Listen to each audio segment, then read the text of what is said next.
Hello, we're going to talk here today about service animals, what they are, how they're used, and what are the rights of the people who use them. With me today is, to my left, Michelle Pelletier, a service dog trainer. To her left is Danette Vaughn, an attorney at Disability Rights Texas.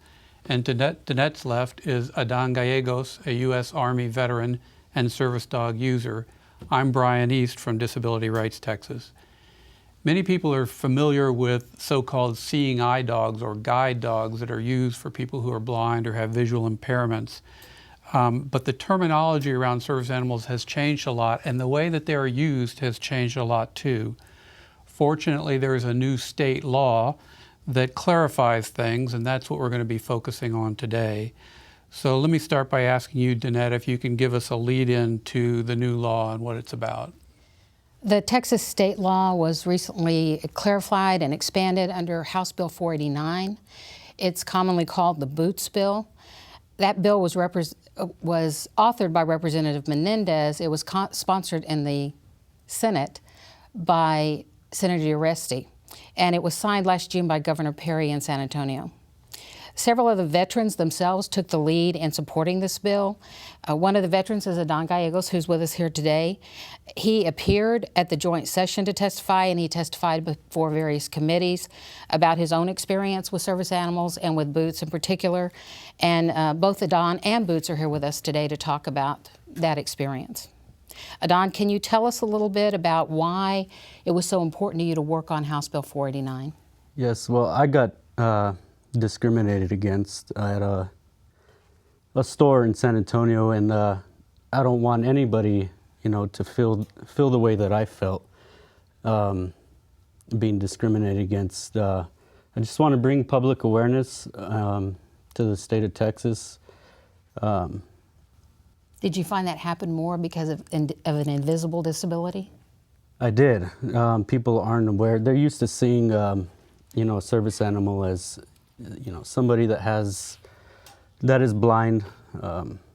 Now it's, San Antonio is military city USA, so there's more and more veterans coming back from overseas that do have invisible wounds and are getting discriminated against. And just want to bring the public awareness to this new law. And also in conjunction with that, the trainer who trained Bootz is here, Michelle, is here to talk about training that. Can you tell us about your experience, Michelle, in training service animals and how important they are to people who need service animals? They have become a huge asset and tool for people suffering with a multitude of disabilities.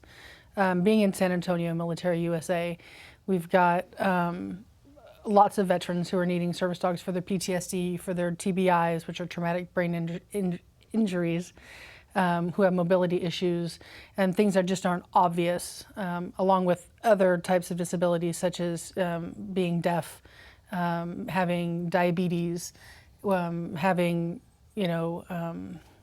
autistic dogs or dogs for autistic people.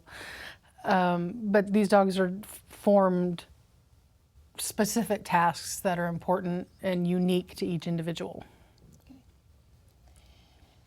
Brian, that's an overview of House Bill 49. Can you describe for us what House Bill 49 actually says or says should be done? Yeah, one of the important things that 49 does, Bootz's bill, is that it syncs up Texas law with federal law. So before we had two different standards, the Texas law version about service animals and the federal law, the ADA, or Americans with Disabilities Act law on service animals. Now they are the same. So there's a single uniform standard that we can all follow. The next thing that the law does is it defines service animals, and that definition is a dog that is trained to perform a disability-related task for a person with a disability. The law also lists by general categories all the places in which service animals are permitted to enter and for which they should be allowed to enter.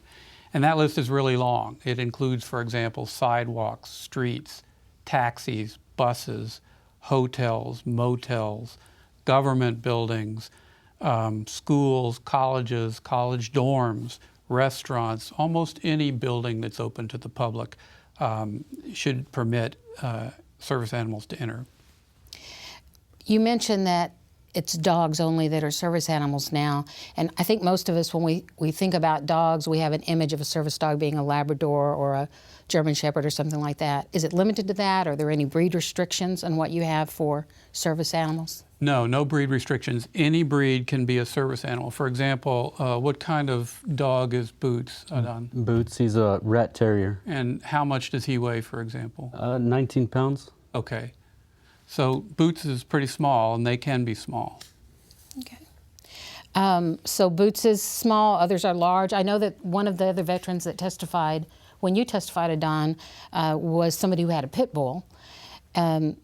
So Brian, even a pit bull, are you saying there's absolutely no breed restrictions even for those animals? No breed restrictions. Okay. And you said the law requires that a service animal be trained to perform a disability-related task. Michelle's a professional trainer, and a lot of the dogs are trained by professional trainers, but do they have to be trained professionally, or can they be trained in some other way? They don't have to be trained professionally. The law recognizes that dog training is a very expensive proposition, and even when you have a trainer like Michelle, who donates a lot of her time training animals for returning vets, even when you have donated time, there are only so many people qualified to do training. So the upshot is, does not have to be professionally trained. It can be trained by the owner or somebody else, by the handler or somebody else. Okay. And what about the identifying vest? Bootz wears a vest. Is it required of all the animals to wear a vest saying this is a service animal and don't touch the animal, that sort of thing? No, it's not required. It's left up to the handler's discretion. Some people use vests, some people don't. Some people carry certificates of training, some people don't. A certificate is not required. A vest is not required. Adon, I noticed that when you take Bootz out, Bootz isn't a vest. Why do you choose to do that versus just using a leash? Well, I choose to have the vest on him, so I don't have that extra barrier, I guess you can say, with somebody, the store or whoever, questioning if I have a pet with me, or is it a service dog? I just don't like that confrontation. So that's just an extra, it's something visual for the store to see, or, store, restaurant. And that's happened with other veterans as well. They felt, I think, that if they had a vest on a dog, that they might be targeted in some way because people at a distance might recognize that they had a disability of some sort, and they tried to avoid it for that reason. So there's not a vest requirement. Some choose to use it, some don't. There's also an issue of certificate. Brian, can you talk to us a little bit about a certificate, whether a certificate that the training's been done is required? Yeah, it's not required. No certificate is required. And in fact, there is no official certificate in the state of Texas, so not required. So if I'm a business owner, how do I know that this is a service animal and not a pet that's coming in?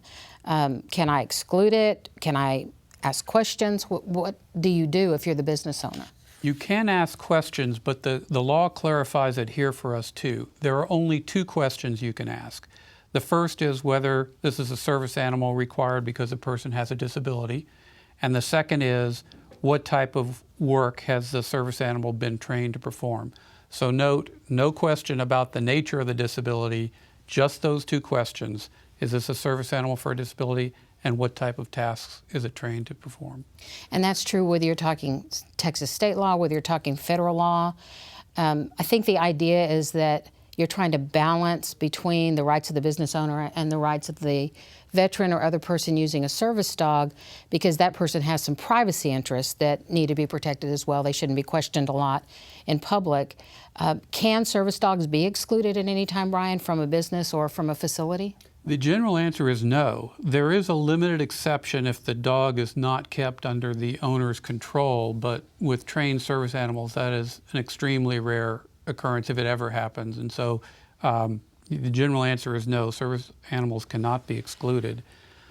So maybe it's a good time to sort of summarize the high points of the law at this point that we've been talking about.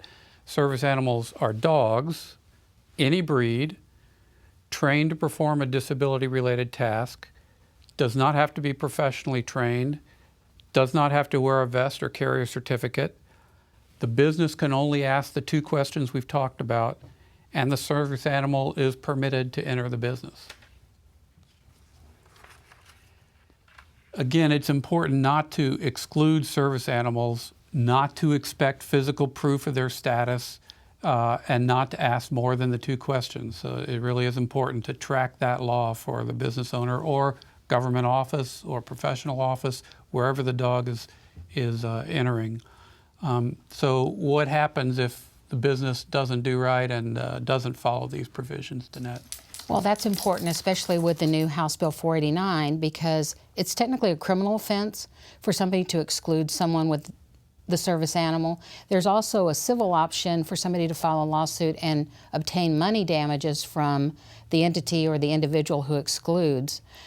So there are consequences if somebody does something different than just asking the 2 questions and then excluding the veteran or the dog handler with a service dog. And a lot of that, they're not maybe what people are expecting. So I want to talk a little bit, Don, about we're used to seeing people who have visual impairments and they have a dog that's a seeing eye dog or a guide dog, and people are aware of that. Can you talk to me about some of the other disabilities that you have seen or people you know who have a service dog have had different disabilities than vision impairments? Can you talk about that? I can. As far as the veteran community, I've seen service animals, service animals that help veterans with PTSD, traumatic brain injuries, some amputee veterans that use the dog for stability. I guess that's it. Yeah, I think Different types of injuries that they've acquired during their service, right, that require them to use a service animal. Okay, Brian, can you add anything to that about the disabilities? Well, I'd like to invite Michelle to tell us some of the disabilities that she's worked with, some of the people with disabilities she's worked with, the kinds of disabilities they had, and some of the things you train the dog to do for them. Certainly. The tasks are key to what any service dog does. Without having the tasks, you basically just have an emotional support dog. So tasks are key.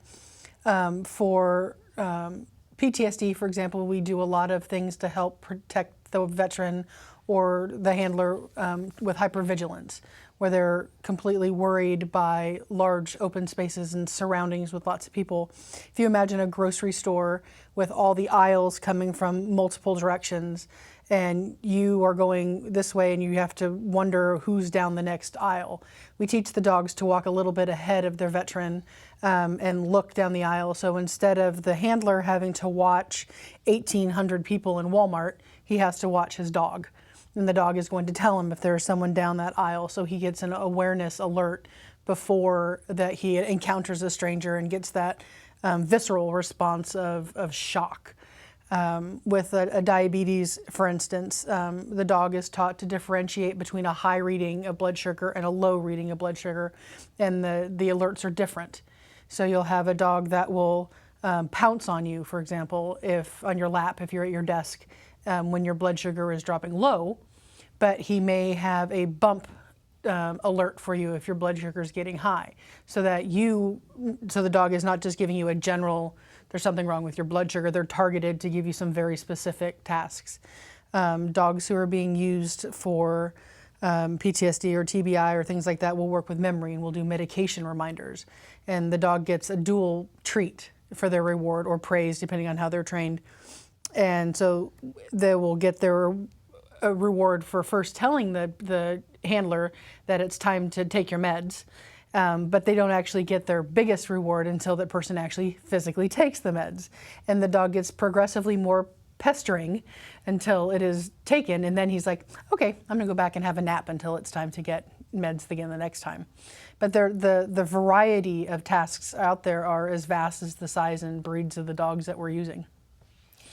Michelle, if I could ask, I know that some of the dogs were even trained sometimes to turn on light switches or keep people from coming out of bed. Yeah, we do a lot, especially with the veterans. We do a lot of night terror stuff and sleepwalking and nightmares, where they'll lay on their chest and lick them to bring them back to awareness, so that they ground them there. They'll turn on the lights to basically chase away the ghosts, and then they'll keep them from trying to get up and hide and wander through their house, and just anchor them there and keep them safe until the episode is past. Anything else you wanted to add, Danette? Well, for this particular video, we're basically talking about ADA issues and out in the public. There's something a little bit different for housing. It requires different training. If it's housing, it may not require any training of the dog to do a task if it's a housing. So that's a little bit different. Brian, do you want to talk about the specifics of that a little bit more? Well, yeah, just a little bit. I think that's a really good point. So we've been talking about service animals, our dogs, trained to do tasks. In the housing context, it is different. Doesn't have to be a dog, doesn't have to be trained, because there's a recognition that just the presence of an animal can provide some therapy to certain people with certain conditions. But that's the housing context. So just know that if you're looking about housing, if you're looking at your own rights in housing, or if you're a landlord or manager thinking about rights, you may have to flex a no pet policy, for example, because someone needs the animal for therapeutic purposes. But coming back to the point of our story here, and Bootz's bill and the ADA and being out in public, in businesses, public offices, public buildings, etc. Again, we're talking about a dog that is trained to perform disability-related tasks. What about you, Adon? You have a lot of experience with this now. You've been in the military, you've come back as a disabled veteran using a service dog, and then you were discriminated against. Do you have anything else that we've not talked about here that you would like to add about your experiences or your work with House Bill 489? The only thing I would like to add is I just want to thank everybody that I've worked closely with on this bill to make it possible. Jose Menendez, the late Don Jones, Disability Rights Texas, and other veterans that have testified in the Veterans Committee. I just want to, I just want to thank everybody that made this possible. So, Michelle, anything you'd like to add? I'd like to first thank you guys for this opportunity, because I think it's important that the public and the bar and business owners, everybody knows that it's not how big your dog is. It's not how special your vest is. It's about what your dog can do for you and how that team works as a whole. And I think this goes a long way to showing that it doesn't have to be a traditional looking dog to get the job done and be done well. And Michelle, we want to thank you for being here with us and for coming and helping us out to do this. And Adon, we want to thank you for your service, first of all, and for all the work that you did to make this possible, working with the Senate and the House and other veterans to make this change with House Bill 489 a reality. We appreciate your work. thank you. Thank you very much.